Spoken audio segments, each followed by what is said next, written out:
Hello दोस्तों, कैसे हैं आप लोग। आपका एग्ज़ाम होने वाला है 4 तारीख को, 4 नवंबर को। और 2 तारीख को इससे रिलेटेड आपको पूरा का पूरा सेशन कराया गया था आरपीएससी जेएलओ का। ठीक है, ये 8 आवर्स का सेशन था। इसमें आप लोगों ने पार्टिसिपेट किया और बहुत सारे क्वेश्चंस कराए गए इसमें। अब बात आती है कि प्रिपरेशन तो हो गया, जो पढ़ना था सो पढ़ लिया, अब एग्ज़ाम देने जाना है। ठीक है, आप सबको पता होगा कि एग्जाम का प्रोसीजर क्या है, कैसे एग्जाम होने वाला है, क्या क्या पूछा जाने वाला है। ठीक है, किन कौन कौन से सब्जेक्ट है, हर एक चीज। इनफैक्ट अगर देखा जाए तो 1 तारीख के रात में ही 12 बजे आपका एडमिट कार्ड भी रिलीज हो गया था। तो अब हम बात करने वाले हैं कि लास्ट मिनट में कैसे, अब क्या क्या जरूरी है। ठीक है, क्या हमें कैसे जाना है, घर से लेके एग्जाम देने जाना है और एग्जाम देकर आने तक की कहानी हम पूरी की पूरी अभी हम डिस्कस करने वाले हैं। ठीक है, और इसको प्लीज ध्यान से सुनना। ठीक है, ये एक लास्ट मिनट स्ट्रेटेजी है आपको काम डाउन होके आपके इफिशियंसी को बेहतर वे में प्रमोट करने का, आपके इफिशियंसी को बहुत सही तरीके से आपको इम्प्लीमेंट करने के लिए मैं एक छोटा सा स्ट्रेटेजी सेशन लेके आया हूँ आपके लिए। तो चलिए डिस्कस करते हैं इसके बारे में। आप सबको पता होगा कि टोटल सीट्स जो थी एग्जाम में, कितनी सीट्स थी? 140 सीट्स थी। ठीक है, और 140 सीट्स के लिए अप्रोक्सीमेटली 90,000 के आसपास, ठीक है, एप्लीकेशन आए हैं।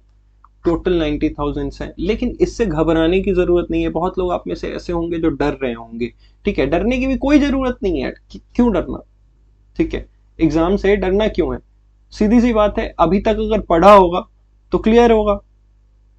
सिंपल सा फंडा। ठीक है, डरने से कुछ नहीं, डरने से आप उल्टा अपना काम और खराब कर रहे हो। ठीक है, और जब अगर हम बात करते हैं ना ये 90,000 एप्लीकेशन की, ठीक है, इसमें से आप देख लेना अप्रोक्सीमेटली आपके 60% ऐसे होंगे ना, ठीक है, जो अभी भी यही पूछ रहे हैं कि सर पहला वाला क्या पढ़ना है, सीपीसी सीआरपीसी जो है, आईपीसी है, ये सब कौन सा पढ़ना है, नया वाला पढ़ना है, पुराना वाला पढ़ना है। तो वैसे बच्चों से आपका कंपटीशन है। 60% तो ऐसे होंगे, 20% इसमें से ऐसे होंगे जो आपके अपीयर ही नहीं होंगे।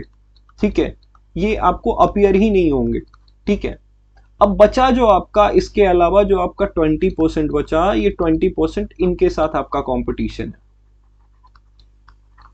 ठीक है, ये याद रखना कि आपका कंपटीशन इन 90,000 के साथ नहीं है, सिर्फ और सिर्फ 20% के साथ है। तो इसके लिए भी जरूरी है कि आप प्रिपेयर्ड हो अच्छे से। ठीक है, बहुत लोग हैं कि पढ़ते बहुत अच्छे से हैं, बहुत पूरी अपनी जी जान झोंक के पढ़ाई में लगाते हैं। ठीक है, बट लास्ट में क्या होता है कि सर ओएमआर सीट्स गलत भर दिया। बहुत बार ऐसा होता है कि एग्जामिनेशन सेंटर के बाहर ही रोक लिया। ये सारी प्रॉब्लम्स होती हैं। ठीक है, आपका एडमिट कार्ड भी आया है और अगर बात करें तो बहुत स्ट्रिक्ट रूल्स हैं। ठीक है, तो उन रूल्स को समझो कि क्या क्या करना है, क्या क्या नहीं करना है। ठीक है, सबसे पहले एक चीज मैं बहुत इंपॉर्टेंट बताने वाला हूं। कोई भी, ऑब्वियस सी बात है, आप सब एडवोकेट्स हो। ठीक है, लेकिन ये याद रख के जाना कि आप में से कोई भी एडवोकेट नहीं है। ठीक है, अपनी एडवोकेसी स्किल कहीं भी मत दिखाना। ठीक है, ना ही कोई किसी से कोई बहसबाजी करनी है, ना ही किसी से कुछ उसको समझाना है, ना ही आर्गुमेंट करना है। जो कहा जाए ठीक है भैया, बहुत सही, आप ही सही। ठीक है, और उसके लिए आपको पहले से प्रिपेयर भी रहना है कि ये कुछ भी आप किसी के भी रडार में ना आओ, किसी भी एग्जामिनेशनर के। ठीक है, या फिर आप इन्विजिलेटर के, या फिर गार्ड्स के, जो भी सिक्योरिटी वाले हैं, किसी के लिए ना हो। ठीक है, तो सबसे पहले बात करते हैं घर से कैसे निकलना है। 4 तारीख से शुरुआत करते हैं कि 4 तारीख को करना क्या है। ऑब्वियसली अगर देखा जाए तो 4 सेंटर्स हैं। ठीक है, सेंटर्स टोटल पूरे राजस्थान में 4 सेंटर दिए गए हैं। एक अजमेर है, ठीक है, दूसरा जयपुर है, जोधपुर है और उदयपुर है। और ये हमेशा याद रखना, यहाँ पे कोई भी यार दोस्त नहीं जा रहा है आपके साथ एग्जाम देने। आप अपना पेपर देने आप खुद जा रहे हो। सबसे पहली बात, जो जुडिशरी एस्पिरेंट्स या फिर लॉयर्स के साथ ये देखा जाता है कि ये एक साथ मिला के 2-3 चीजें प्लान कर लेते। तो कभी ये मत सोचना कि ये जा रहे हैं एग्जाम देने, पार्टी भी प्लान करके चल दिए। ठीक है, तो ऐसे करके जाओगे तो सबसे पहले ही आप छोड़ देना एग्जाम, तो भूल ही जाना कि एग्जाम नहीं आएगा, क्लियर नहीं होने वाला है। ठीक है, एकदम फोकस करके जाना। आपको 4 तारीख से पेपर शुरू है, तो आपको कम से कम 3 तारीख के रात में पहुंच जाना है। ठीक है, और जाने के बाद आप सबसे पहले ये करना कि कहीं पे भी जुगाड़ का सिस्टम मत लेना। 2 दिन रहना है और आपको रिलैक्स रहना जरूरी है। तो जाके सबसे बढ़िया, जिसकी जितनी भी कैपेसिटी है उस हिसाब से जाके एक होटल बुक करना, आराम से रूम लेना, जहां पे आप कामली रह सकते हो। ठीक है, कोशिश करना कि अकेले रहो। ठीक है, स्ट्रेटेजाइज करो चीजों को लेके और एकदम काम डाउन होके रहो, ठीक है। तो 3 तारीख को आपको सेंटर पहुंचना है, ठीक है। कोशिश करना, ऐसा नहीं कि 3 तारीख को जाके उस सिटी में पहुंचना है, 3 तारीख को एक बार जाना तो जाके सेंटर भी विजिट कर लेना कि कहाँ पे आपको सेंटर मिला हुआ है, क्या है नहीं है, कैसे पहुंचना है, ताकि आप 4 तारीख को जा सको। आपको पता है एक पेपर जो आपका होगा ये 3 आवर्स 10 मिनट का आपका एक सेशन होने वाला है, लास्ट में 10 मिनट देता है, ठीक है। ये आपका सेशन होने वाला है, ठीक है। और आपका यही जो होगा बेसिकली देखा जाए तो 4x4 अलग अलग एग्जामिनेशन है, ठीक है। 4 पेपर में डिवाइडेड है, पहले दिन 2 और फिर 5 तारीख को 2। तो ये बेसिकली इस टाइम को स्ट्रेटेजाइज करना बहुत जरूरी है, ठीक है। इस टाइम में अपने आप को कूल रखना, काम रखना, अपनी जो मैक्सिमम आउटपुट है उसको देना बहुत जरूरी है इस टाइम फ्रेम में, ठीक है। तो इसकी हम बात करेंगे, लेकिन सबसे पहले थोड़ा सा हम आ जाते हैं कि एडमिट कार्ड की क्या रूल्स एंड रेगुलेशन तय किए गए हैं, क्या क्या है एडमिट कार्ड में, क्या क्या मेंशन किया गया है, ठीक है। तो इसकी हम बात कर लेते हैं, ठीक है। सबसे पहले अगर रूल्स की हम बात करें तो एक काम कर लेना, अभी रिसेंटली आपका जो करवा चौथ था, तो जो भी लेडीज या फिर फीमेल मेंबर्स जा रही हैं एग्जाम देने, ठीक है, आप अपना 90 to 95% कोशिश ये करना कि ये जो आपके पास ये जो टाइम है आपका 4 तारीख से सुबह तक का टाइम, इससे पहले आप अपनी मेहंदी खत्म कर लेना, ठीक है। नो मेहंदी, ठीक है, हाथ में से मेहंदी हटा लेना, ये आपके लिए बहुत इंपॉर्टेंट होने वाला है, ठीक है। ये आप मेहंदी नहीं लगा के जा सकते, ठीक है। कोई भी कोट या फिर कोई भी फॉर्मल्स, ठीक है, फॉर्मल वे में मतलब एक कहते हैं ना कि सूट टाई ये सब लगा के मत पहुंचना, ठीक है। नॉर्मल कैजुअल, ठीक है, कैजुअल कपड़े में जाना, और वो भी हाफ, लड़कों के लिए हाफ स्लीव शर्ट्स पहन के, और जो भी पजामा डाल लेना और ये पहन के आपको जाना है, ठीक है। सिंपल ड्रेस होना चाहिए ताकि आप भी कंफर्टेबल हो एग्जाम देने में और चिल आउट रहे माहौल, ठीक है। तो इस चीज के लिए ये एक चीज सबसे इंपॉर्टेंट है, ये ध्यान देना, ठीक है। क्या क्या लेके जाना है, व्हाट टू कैरी की अगर हम बात करें, लेके क्या क्या जाना है, ठीक है। तो सबसे पहले आपका एक आईडी प्रूफ, ठीक है। आईडी प्रूफ में आपको क्या करना है, जो भी होगा, ठीक है, कोशिश करना आधार कार्ड ओरिजिनल, ठीक है। ओरिजिनल फोटोकॉपी नहीं चलेगा, ये याद रखना, कलर प्रिंट रहना चाहिए, ठीक है। ये एक लेके जाना है, ठीक है। दूसरा हो गया एडमिट कार्ड। एडमिट कार्ड की आप मिनिमम अगर देखी जाए तो मिनिमम आप कम से कम एक दिन में 2 कॉपी लेके जाओगे, कम से कम 2 कॉपी लेके जाओगे। रिसेंट फोटोग्राफ होनी जरूरी है, ठीक है। रिसेंट फोटोग्राफ, रिसेंट फोटोग्राफ में आपकी रिसेंट की होगी, पता लगे ये कहने लगे कि ये तो चेहरा आपका पहचान में ही नहीं आ रहा है, ये सारी प्रॉब्लम्स बहुत देखने को मिलती है, ठीक है। तो आपका जो फोटोग्राफ होगा वो एकदम रिसेंट का होगा, आप लेके जाओगे ताकि आपके एंट्री में, आपके आइडेंटिफिकेशन में कहीं से भी कोई प्रॉब्लम देखने को ना मिले, ठीक है, सबसे पहले। इसके अलावा आप ब्लू बॉल पेन लेके जाओगे। कोशिश करना कि अगर जैसे कि मार्किंग के लिए ओएमआर सीट भरना है, ऑब्वियसली आप पहले नहीं भरोगे, तो कोशिश करना एक पेंसिल ले लेना अपने साथ में, अगर अलाउ करते हैं तो ठीक है, नहीं तो बाहर ही छोड़ के चले जाना, पेंसिल रख लेना, लेकिन आप कोशिश करना कि इसको लेके जाने का, अगर लड़के नहीं, अगर वो अलाउ करते हैं तो, नहीं करते हैं तो इट्स फाइन, ठीक है, ले जाने की जरूरत नहीं है, ठीक है। लेकिन कोशिश करना कि ले जाएं, ठीक है, एक बार पता करके, legally not illegally, to be frank, ठीक है। ये सारी चीजें आपको लेके जानी है, ठीक है। और अब एक बात करते हैं, ये सारी चीजें हो गई कि एक आउटलाइन हमने देख लिया कि कैसे क्या करना है, ठीक है, क्या क्या लेके जाना है। अब बात करते हैं पढ़ाई की कि क्या करना है, ठीक है। सबसे पहले अब जो 3 तारीख के बाद आफ्टर 3rd, ठीक है, नो स्टडी, ठीक है, कोई स्टडी नहीं करना है, कोई पढ़ाई नहीं करनी है, जो पढ़ लिया सो पढ़ लिया। या फिर अगर आपको बहुत पढ़ना हो तो आप ये करना कि एग्जामिनेशन से पहले 4th को या फिर 4th को, 3rd को या फिर 4th को आप एक बार जितने भी बेयर एक्ट्स हैं, ठीक है, जितने भी बेयर एक्ट्स हैं, ठीक है, इनके टाइटल पढ़ लेना, ठीक है, इनके टाइटल पढ़ लेना, एक बार रीड आउट कर लेना, याद हो, समझ में आए ठीक है, ना समझ में आए कोई बात नहीं, बस टाइटल रीड आउट कर लेना, इससे ज्यादा पढ़ाई करने की जरूरत नहीं है, ठीक है। इतना ही रीड आउट करना है टाइटल, ठीक है। और एग्जाम से बहुत देर पहले, ठीक है, एटलीस्ट ऐसा नहीं कि 4 तारीख को एग्जाम है तो इस समय, या फिर ये आप अपने हिसाब से इसको कस्टमाइज भी कर सकते हो। कितने लोगों को ऐसा होता है कि जो एग्जाम से पहले जो कहते हैं ना कि पैनिक सिचुएशन में पढ़ते हैं, उनको ज्यादा समझ में आता है, वो ज्यादा रिटेन कर पाते हैं। तो BRX के टाइटल आप याद रखना, ठीक है, टाइटल पढ़ लेना अगर आपको मन करे। जिनको कामनेस चाहिए वो प्लीज स्टडी मत करना, कोई बात नहीं, बेशक आप म्यूजिक सुनो, ठीक है, आराम से म्यूजिक सुनो और मजे में जाओ। बगल में ही खाटू श्याम जी हैं, ठीक है, तो एक बार दिल में याद करो और मजे में जाओ आप एग्जाम देने, ठीक है। एक चीज हो गई।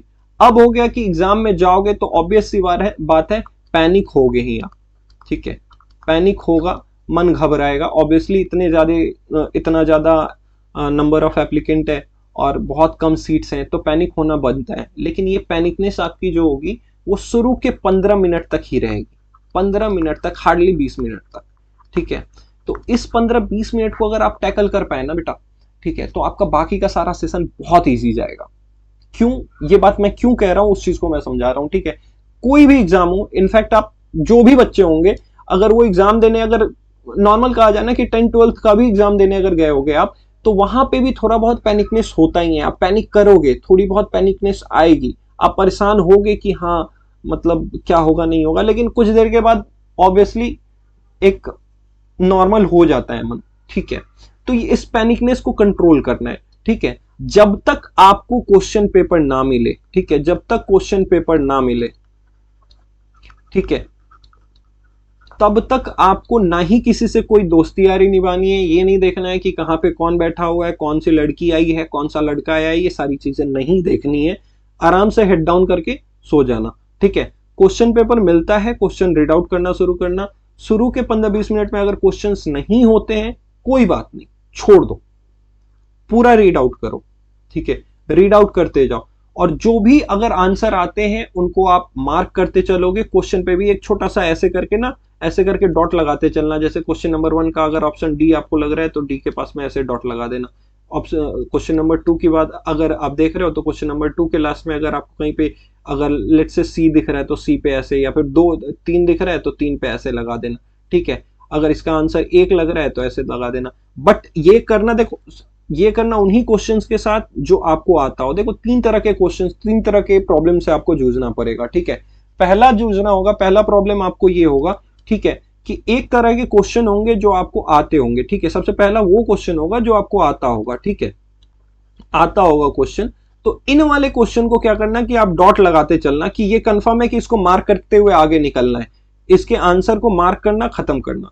दूसरा, आप ऐसे इस हिसाब से ही स्ट्रेटेजाइज आप भी करना। दूसरा टाइप आपका ये होगा जिसमें डाउट होगा आपको। डाउट भी कौन सा होगा, ठीक है, कि 2 ऑप्शंस में आपको डाउट होगा,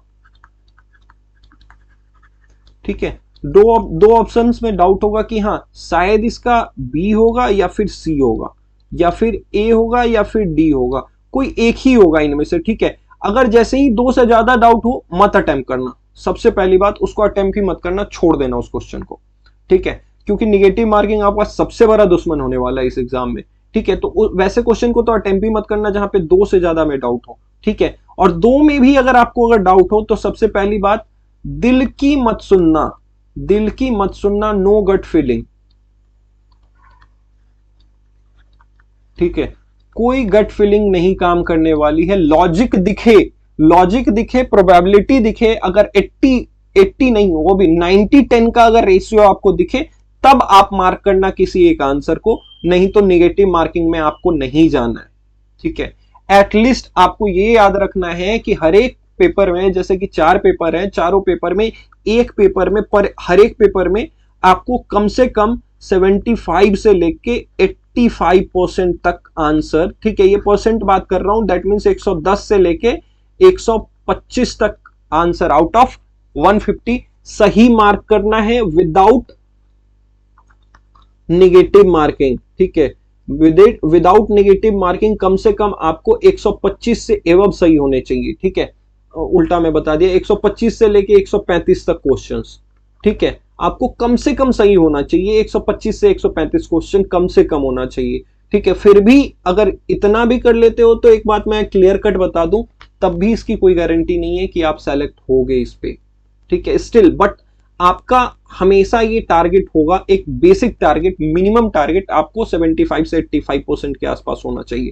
क्वेश्चंस जो आपसे पूछे जाएंगे, ठीक है, क्वेश्चंस जो पूछे जाएंगे, देखो जेलों में आपको पूरा पता है कि फैक्ट बेस्ड क्वेश्चन पूछा जाता है, कोई भी एक थियोरेटिकल नहीं पूछा जाता है कि सपोज ऐसा होगा ये केस होगा तो उस हिसाब से ये आंसर आएगा, नहीं होगा।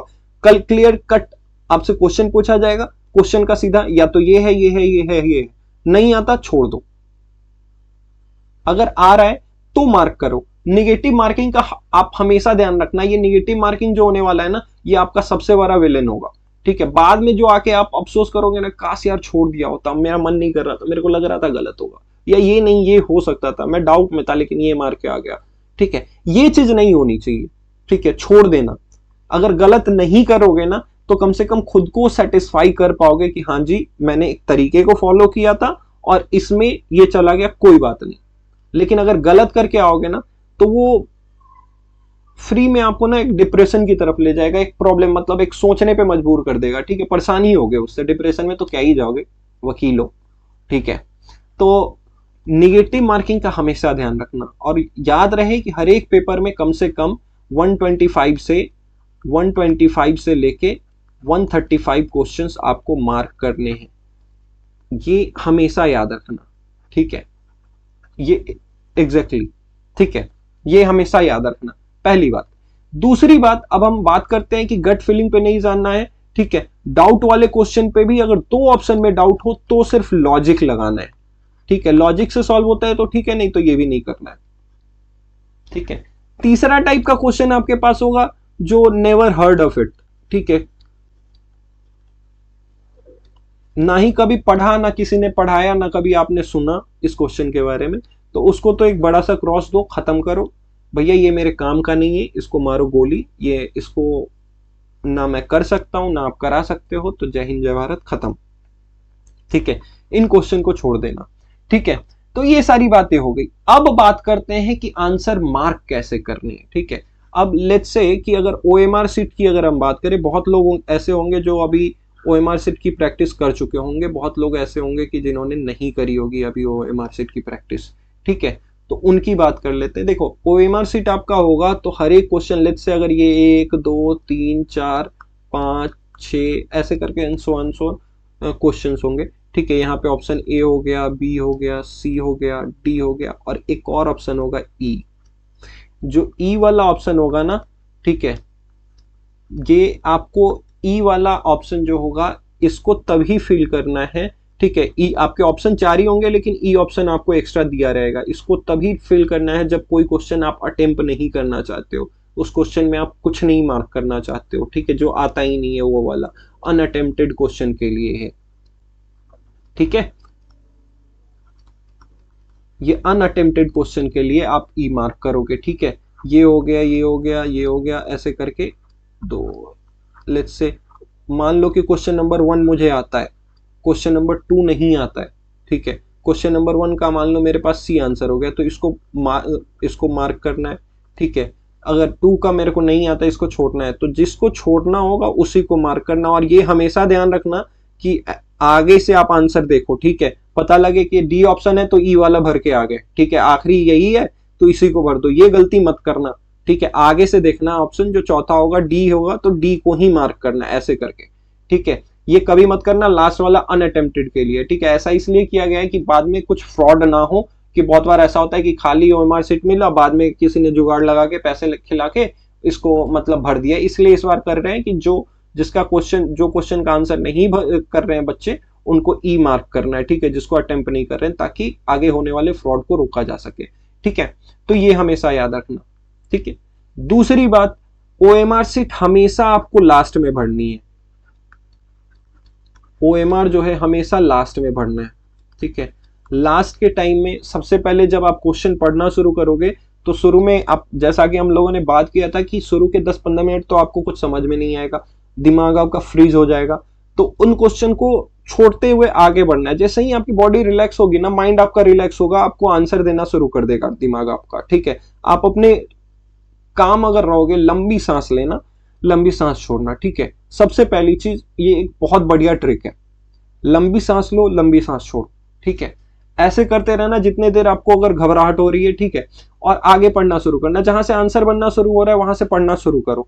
ऊपर के ये याद रखना कि यहां तक जब पढ़ा था दिमाग मेरा काम नहीं कर रहा था, यहां तक डर था, उस क्वेश्चन को दोबारा से पढ़ना, ठीक है, और जब सारा पढ़ लेना तब OMR मार्क करना शुरू करना, ठीक है, जब ऊपर वाला भी पूरा पढ़ लेना तब OMR शीट मार्क करना शुरू करना, ठीक है, तभी आप जाके मतलब आगे सही तरीके से आप अप्रोच लगा सकते हो, ठीक है। और बेटा एक और चीज मैं आपको बता रहा हूं, लास्ट बार आपको ये 2 चीजें ध्यान में रखनी बहुत जरूरी है। 2 चीजें, पहली, नो गट फीलिंग, तुक्का मत लगाना।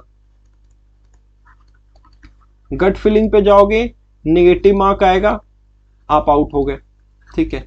दूसरा, कोशिश ये रखना है कि आप कम से कम 125 से लेके 135 तक क्वेश्चंस आप सही अटेम्प्ट करके आओ, ठीक है, आपके ये क्वेश्चन जो हो ये राइट आंसर्स हो, ठीक है। 135 से ज्यादा आ रहा है तो आप मार्क कर सकते हो, लेकिन 135 सही हो, ठीक है, विदाउट नेगेटिव मार्किंग नहीं। पता लगे कि आप 135 करके आओ उसमें से 10 गलत हो गए तो आप वैसे ही बाहर हो गए, ठीक है। क्वेश्चन इसके बहुत डायरेक्ट आते हैं और इसका जो आपका कट ऑफ होगा, कट ऑफ बहुत ऊपर जाएगा, ठीक है। ऑलरेडी सीधी सी बात है कि बहुत टाइम के बाद ये एग्जाम हो रहा है, पहला 13 में हुआ था, दूसरा 19 में हुआ था, इस वाले एग्जाम में कट ऑफ जाएगा ये, ठीक है, पिछले से कम नहीं भी तो 10-15 नंबर ऊपर ही रहेगा। तो हमेशा याद रखना कि इसमें कभी भी, ठीक है, इन 2 चीजों को ध्यान में रखना। एक बार और समराइज कर दूं, लास्ट दिन आपका डिसाइड करेगा कि क्या करना है नहीं करना है। 4 और 5 को कोशिश करना कम पढ़ने का, एक चीज। और दूसरी बात, मान लो कि आप 4 तारीख का पहला पेपर करके, फर्स्ट पेपर करके आप बाहर निकले, ठीक है, फर्स्ट पेपर करके आप बाहर निकले, ठीक है, ये याद रखना है, नो डिस्कशन, नो डिस्कशन कि आपने क्या किया है क्या नहीं किया है, व्हाट यू हैव डन,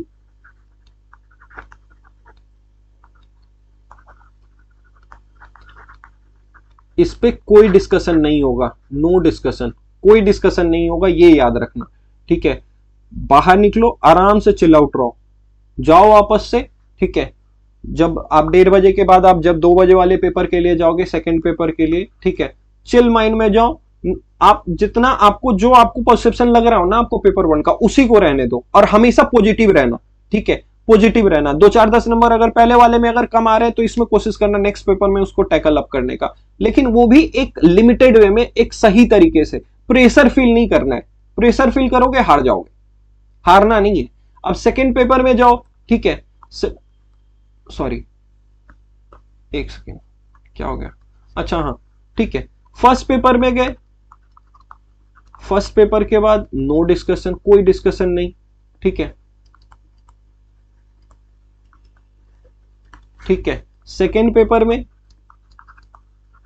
इसमें अगर आपका पहला पेपर अच्छा गया होगा तो बहुत अच्छा है, नहीं गया होगा तो पैनिक हो गए, पैनिक नहीं होना है, ठीक है। जाने से पहले 1 गिलास पानी पी के जाना, ठीक है, 1 गिलास पानी पी के जाना, ठीक है, उसके बाद जाना, पैनिक बिल्कुल नहीं होना है, जो होगा बेहतर होगा, ठीक है, आपको क्लियर अप करना है सारे के सारे। और एक आखिरी चीज मैं बताऊंगा, जो आपका लैंग्वेज का पेपर होगा ना बेटा, ठीक है, लैंग्वेज पेपर होगा, घबराना बिल्कुल मत, ये सबसे इजी पेपर होगा आपका, सबसे इजी पेपर होगा, सबसे इजी पेपर होने वाला है ये आपका। इसमें टारगेट करना 140 तक आप सही कर पाओगे आपका इनमें आंसर्स, ठीक है। इसमें बहुत इजी होगा, इसमें जितना आप दिमाग लगाओगे उतना बेहतर तरीके से आप आगे बढ़ पाओगे इस क्वेश्चन में, ठीक है, लैंग्वेज पेपर में। तो ऐसे ही सिर्फ पूरा का पूरा आपको ध्यान देना है, और जब वापस आओगे आप क्लास के बाद, ठीक है, एग्जाम के बाद आओगे, तो 4 से 6 तारीख तक जो भी पेपर एनालिसिस होगा, जो भी होना होगा, ये सारा कुछ हम कराएंगे, आपको सोचने की जरूरत नहीं होगी, ठीक है। जो भी कट ऑफ होगा, ठीक है, कट ऑफ कहां तक जाना वाला है, ठीक है, इससे रिलेटेड एनालिसिस जो होता है, कैसा था लेवल, ठीक है, क्वेश्चन का जो आंसर सेशन होगा, ठीक है, आंसर सेशन होगा, ये सब हम कराएंगे। तो प्लीज परेशान मत होना। और ये ऐसा नहीं है कि YouTube पे ही होगा या फिर सिर्फ अनअकैडमी स्पेशल पे होगा, ये 4 से 6 तारीख तक आपके अनअकैडमी स्पेशल पे भी होने वाला है और YouTube सेशन पे भी होने वाला है। ठीक है, इसी वाले चैनल पे, जो जुडिशरी वर्ल्ड वाला चैनल है, यहाँ पे ही जैसे अभी हमने किया था ना कि सारे फैकल्टीज मिलके आए थे, ठीक है, और सारे सब्जेक्ट्स को किया था, उसी तरीके से हर एक क्वेश्चन जो भी पूछा गया है उसको डिटेल एकदम हम पहले ही आपको क्लियर आउट कर देंगे। ये आपको 5 तारीख को ही हो जाएगा, ठीक है। आप एग्जाम देके निकलोगे, फाइनल एग्जाम, हम आपको सारा कुछ प्रोवाइड कर देंगे, ठीक है। आपको एनालिसिस हो गया, आंसर सेशन हो गया, कट ऑफ हो गया, ये सारा कुछ हम 5 को ही शाम में आपको दे देंगे, ठीक है। तो इतना ही होगा। और जाना हमेशा याद रखना प्लीज कि काम डाउन रहना, ठीक है। और फालतू में कोई पंगे नहीं लेना है, कोई पार्टी वार्टी प्लान करके प्लीज मत जाना भैया, लड़कों से खासकर रिक्वेस्ट है कि प्लीज मत जाना कोई पार्टी प्लान करके कि यहां से जाएंगे, यहां से इतने दिन का वेट कर लेंगे, इतने दिन का एग्जाम प्रिपरेशन था। अभी से ये सारी चीजें नहीं सोच के जाना है। ये सारे एवरेज जो है ना, या फिर जिनका जो स्मार्ट बच्चे भी हैं, ये फालतू की चीजों में आप अपना बर्बाद कर लेते हो एग्जाम का आखिरी में आके, ठीक है। तो ये सारी गलतियां मत करना। जाओ, पेपर दो, पेपर देने के बाद जो मर्जी करो, तुम्हारी मर्जी है, लेकिन पेपर देने तक नो फर्दर थिंग्स, ठीक है। चलो, best of luck and please take care of yourself, ठीक है। आप सब अपना ख्याल रखें और आप सब होपफुली आप सब के सब सेलेक्ट हो जाए, ठीक है। माँ सरस्वती आप पे कृपा करे, आप सबके सब सेलेक्ट हो, और मुझे लगता है इस बार कि आप लोगों का सिलेक्शन होगा, ठीक है। तो again best of luck, take care of yourself.